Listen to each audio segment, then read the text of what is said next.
Assalomu alaykum, hurmatli ijtimoiy tarmoq kuzatuvchilari.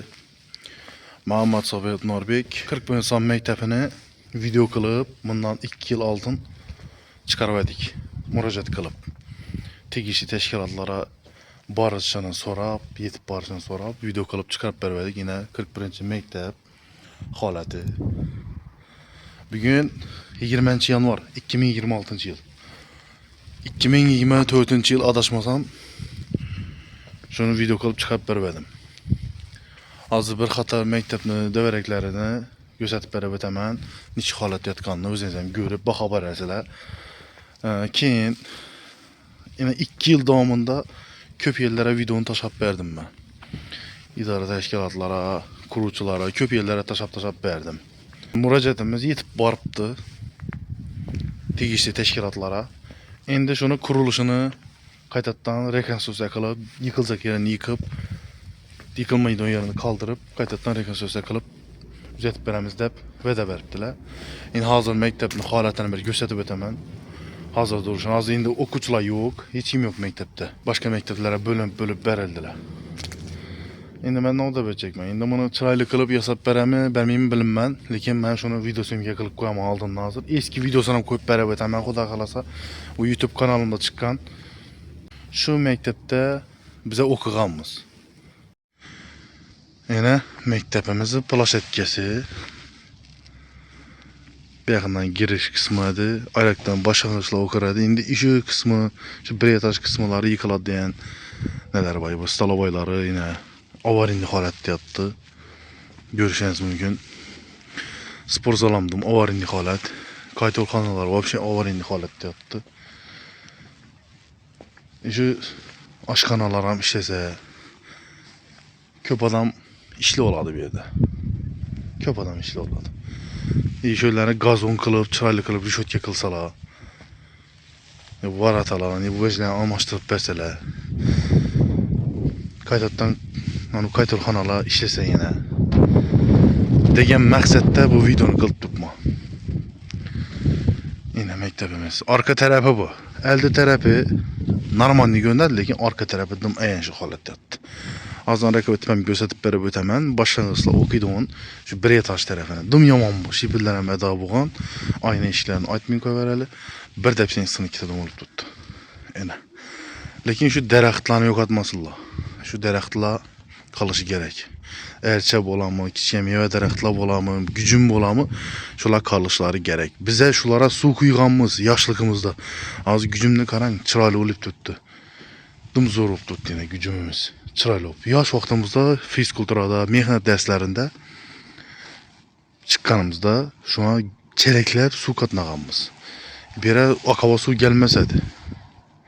Hozir ham kelmaydi. Shuni ham ilojini qilish kerak.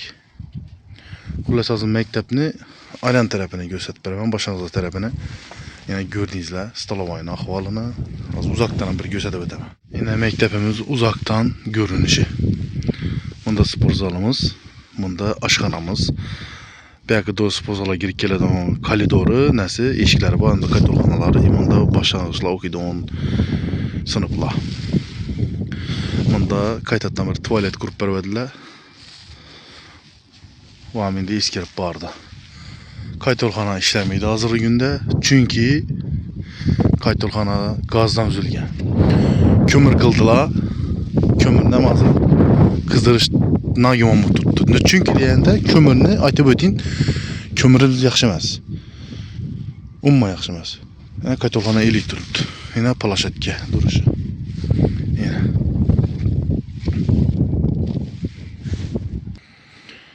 şu daraxtlar kichkina edi bize o'qib yurgan vaqtimizda. Kichkina daraxt edi şöyle gücümle. O'rnida erchalari bor edi, kichkina edi. Ular keyin quruq qilgan, tozadan ekilgan keyin. Bu yoqlarda daraklar yo'q edi, bu xo'jaliklar, bu yashil xo'jaliklar o'zlari darak ekkanlar. Maktabimizda baraka bir chiroyli bo'lsin deb.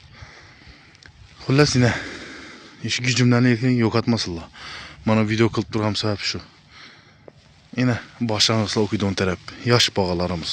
1-sinf, 2-sinf, 3-sinf o'qiydigan sinflar. Bir qator ko'rsatib o'tingizlar. hurmatli fuqarolar, shu maktabda o'qitib qo'ygan ota-onalar, iloji boricha videomizni ko'proq tarqatib, ko'rishi uchun like bosib, kommentariyada shaxsiy fikrlaringizni qoldirasizlar. Yana maktabimiz silikatdan solingan eski. Yani inşallah bir etajlap onu yıkıladı. Böyle koridor çünkü yürüydü on. İçerimizden bir xanası var idi. Spor zalıma bir vəziyyət qoydular. Yine evvelki Soyuzlu vaxtında qılınıb bergen asfaltları bilen durdu. İndi bellərini xuda qalasa asfaltlarını alıp bellərini bir burçak qılıb bitollaşdırarlar deyə ümiddəmiz. Yine məktəbimizi görünüşü. Yani şu gücümlər həm kiçiknədir. Durdu. Yıkılmasın lakin bu gücümlə iltimas etib sonra qılama. Yine məktəbimizin halatı hazırgısı. Xullas bu gap bilan ne olacak mən? Kim, qaysı kuruluş kompaniyası birini kaytatdan yıkıp rekonstruksiya qılıb beraman deyan bolsaram, iltimaslardan sonra qalaman. İnan şu dərəxi, ərçə bağımı, nə ki meyvəli dərəxtlər olam, gücüm olamı ilacı başa kasın. Qaytan aparıb dövrəklərini bir çıraylı qılıb bordür qılıb beringlər, düzətib beringlər. Məktəbini qaytadan şipirlərini qaqış gerek. Xullas ne olacak bu məktəb buzladım bu tutdum tamam mı? Pindemitene kadar zor tuttu. İndi bəyakını çeteslə bilmədim. Bəyaklarım biraz oldu remont bolanda. İndi suğa qılsa boladı, mümkündür. İndi 2 etaj yıkıl müddət tutdular. Sürüşdürüb ötürgənim bu işe. Fakat bir etajları yıkıladı, qaytadan salınladı, qaytadan remont boladı dediler. Məktəbimiz yine. Savat tümende 40 bin insan mektebi bu. Beyan taraftan geldiğimizde Gazdero'dan Irak Tokana'dan ötük gençte yolun üstünde çep yenizde oladı. Beyandan geldiğimizde Kinaxanaya Siltafo'dan ona bırlasıla doğru gelişte yine mektebimiz. Spor salımız yine beyan tarafından görünür şimdi. Beyanımız yine kette bağla okuyduğun sınıfları. Ama da zabulları bayana avarinli haletten yıkılık kıgan yurttu sulayına. Buranı görseniz de bir fark bulmanla. Hürmetli ota-onalar, şu Esevi mahallesi, Bünyatgar mahallesi. Neden zor mektep bu? Eğer şunu kaydattan yıkıp sasala.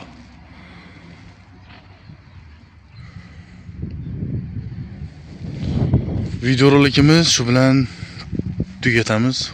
Hürmetli fuqarolar, hürmetli ota-onalar. Görgen bolsanızlar şimdi mektebimiz. Hazır haleti bu. Endi xudo xolasa tazadan kuruluşu başlangandan keyin ona bir koldan gelincə bir suyumga qilib başlaymiz. Xeyr, sağ olun, selamat olun.